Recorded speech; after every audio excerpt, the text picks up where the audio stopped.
Hello नमस्ते प्रिय विद्यार्थियों, आप सभी का बहुत बहुत स्वागत है वेदांत सार सदानंद योगेंद्र विरचित।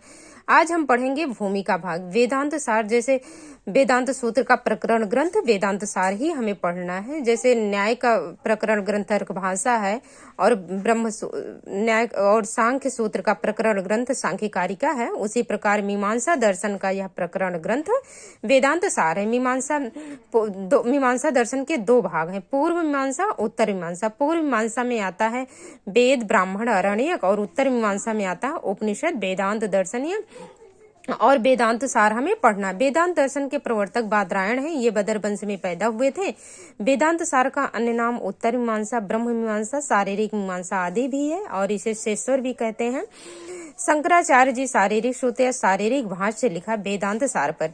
शंकराचार्य ने इस वेदांत सार पर अपना मत दिया है, ब्रह्म सत्यम, ब्रह्म ही सत्य है, जगन मिथ्या, जगत मिथ्या है, जीव ब्रह्मो नापरा, जीव परम ब्रह्म है, दूसरा कुछ भी नहीं है। वेदांत सार का उपजीव्य विद्यारण्य स्वामी की पंचदशी टीका है या फिर मांडुक्य उपनिषद। मुंडको उपनिषद भी मिलता है, लेकिन मांडुक्य उपनिषद, यह बात ध्यान रखने योग्य है। इसका मुख्य विषय है ब्रह्म के विषय में जानना है, परम ब्रह्म परमात्मा, जीव के और जीव की मुक्ति, माया, समाधि। समाधि के दो भेद है, जैसे निर्विकल्पक, सविकल्पक, अज्ञान, अध्यारोप, इसके विषय में हमें पढ़ना है। जीवन मुक्त, जीवन की मुक्ति, जीवों की मुक्ति कैसे मिलेगी। मंगलाचरण अपने ग्रंथ की निर्विघ्न समाप्ति के लिए इसमें महाकवि सदानंद योगेंद्र जी मंगलाचरण करने जा रहे हैं। अखंडम सच्चिदानंदम अवांग मनश गोचरम आत्मानम अखिलाधारम आश्रय अभीष्ट सिद्धे। अखंडम जो दो नहीं है, जिसको दो नहीं, अखंडम जो एक ही है, सच्चिदानंद है, परम ब्रह्म परमात्मा। अवांग जो मनश गोचरम, जिसे वाणी से मन से नहीं जाना जा सकता है। आत्मानम अखिलाधारम जो संपूर्ण परम ब्रह्म सबका आश्रय है। संपूर्ण, अखिल मतलब संपूर्ण, सभी का आश्रय है।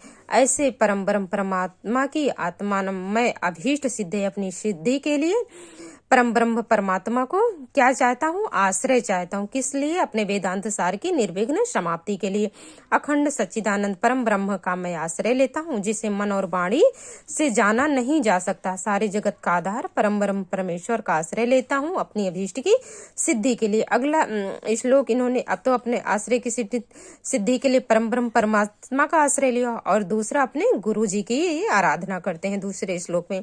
अर्थ तो अव्यय द्वयानंदातीत द्वैत भानता, जो अर्थ तो नाम से ही अद्वयानंद हैं, जिन्हें नहीं जाना जा सकता है, द्वैत भानता, और उन्हें अपने गुरु जी की आराधना करके वेदांत सार को अपनी बुद्धि के अनुसार कहने जा रहा हूँ। कैसे कहने जा रहे हैं? अर्थ तो अव्यय द्वयानंदातीत द्वैत भानता गुरुन आराध्य, अपने गुरु की, गुरु द्वितीय का बहुवचन है। वेदांत सारम वक्षे, अपनी मति के अनुसार, यथामति मति के अनुसार वक्षे कहने जा रहा हूँ वेदांत सार को, गुरु नारद, अपने गुरु जी की आराधना करके। अर्थ तो जो अर्थ से ही अद्वयानंद है, जिन्हें नहीं जाना जा सकता है, द्वैत भानता, अपने गुरु जी की आराधना करके वेदांत सार को अपनी बुद्धि के अनुसार कहने जा रहा हूँ। नाम से तो अद्वयानंद है ही, द्वैत से परे या बोध या जानने योग्य नहीं है। ऐसे अपने गुरु जी की मैं वंदना करता हूँ और इनके गुरु जी का नाम क्या था? अद्वयानंद था। वेदांत सूत्र या ब्रह्म सूत्र के लेखक बादरायण हैं। वेदांत सार के लेखक सदानंद योगेंद्र जी हैं। सदानंद योगेंद्र जी का समय 16वीं शताब्दी है। सदानंद जी के गुरु का नाम अद्वयानंद है, जैसे कि मैंने पहले ही बताया। वेदांत सार का अन्य नाम उत्तर मीमांसा, ब्रह्म मीमांसा या शारीरिक मीमांसा। वेदांत सूत्र का विभाजन कैसे हुआ है? तो वेदांत सूत्र में 4 अध्याय हैं, 192 अधिकरण है और 555 सूत्र हैं। वेदांत सार की प्रसिद्ध टीकाएं क्या क्या हैं? रामानुजाचार्य ने रहस्यत्रय ग्रंथ लिखा है। किस पर? वेदांत सूत्र पर। नृसिंह सरस्वती जी की सुबोधनी टीका मिलती है। वेदांत परिभाषा के रचयिता धर्मराजा धुरेंद्र हैं। शंकराचार्य अद्वैत वेदांत के प्रणेता हैं और उपनिषद भाष्य इन्होंने लिखा है। किसने? शंकराचार्य जी ने।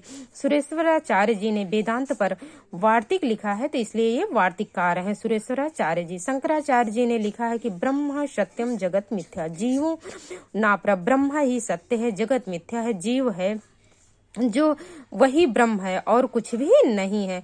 और इसी का उसमें श्वेता उपनिषद में भी मिलता है कि इसमें अज्ञान के विषय में दैवात्म शक्ति स्वगुण अपने गुणों से निगुणाम नहीं, दैवात्म शक्ति जो देवताओं की शक्ति है, यह अज्ञान के विषय में जो देवताओं में जो शक्ति वह कितनी है हमें इसका ज्ञान नहीं है। स्वगुण है, हम अपनी बुद्धि से अपने मन से उन देवताओं की शक्ति को नहीं जान सकते हैं। अज्ञान के दो भेद है, समष्टि और व्यष्टि। समष्टि का मतलब होता है समूह, जैसे वन हो गया, जलाशय हो गया, लेकिन व्यष्टि का मतलब हो गया इकाई, जैसे पेड़, वन का एक पेड़ हो गया, एक वृक्ष मात्र, और पानी की एक बूंद। थैंक यू, मिलते हैं नेक्स्ट वीडियो में।